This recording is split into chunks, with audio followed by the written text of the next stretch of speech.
Last year, Bartlett High School was awarded a SCORE grant to produce 100 copies of its first art and literary magazine, Flux.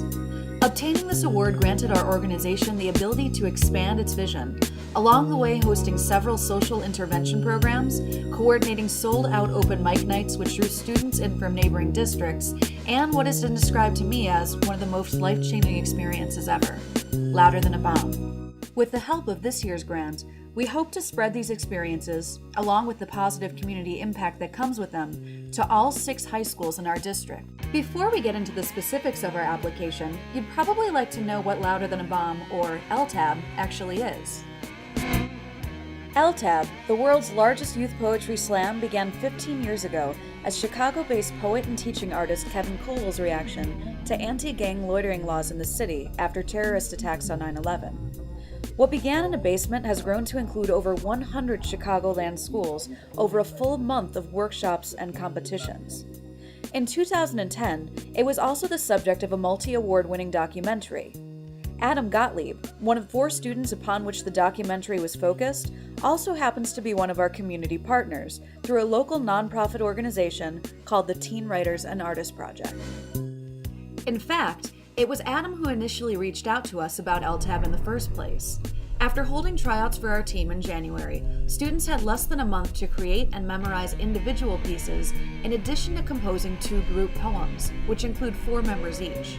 Needless to say, we spent a lot of time at Starbucks. Although the minimum number required for a team is 4, we wanted as many students to be able to participate as possible and ended up with 11. 8 standard members, 2 alternates, and 1 indie poet. The first event of the festival is called Crossing the Street, and the funny thing about it is that it's in no way a competition.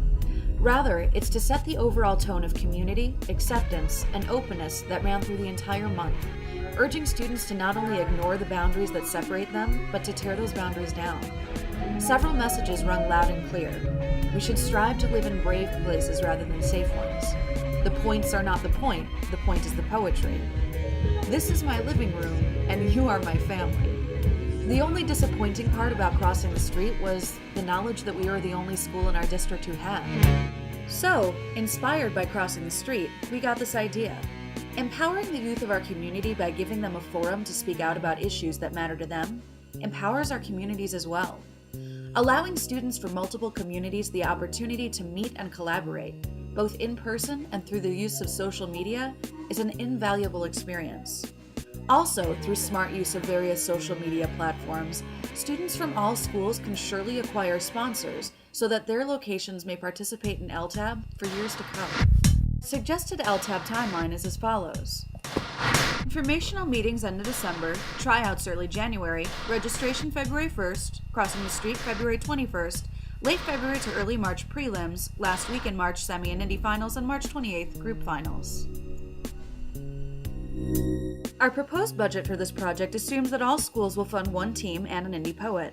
At $230 per school in entry fees, which cover the competition, some meals, t-shirts, and a month's worth of free events, our total is $1,380. Any extra money will be spent on transportation. We have been lucky enough through the generosity of the IEA to experience so much in the past year. Along with site-specific advisors, I will act as a liaison and coordinator for each school.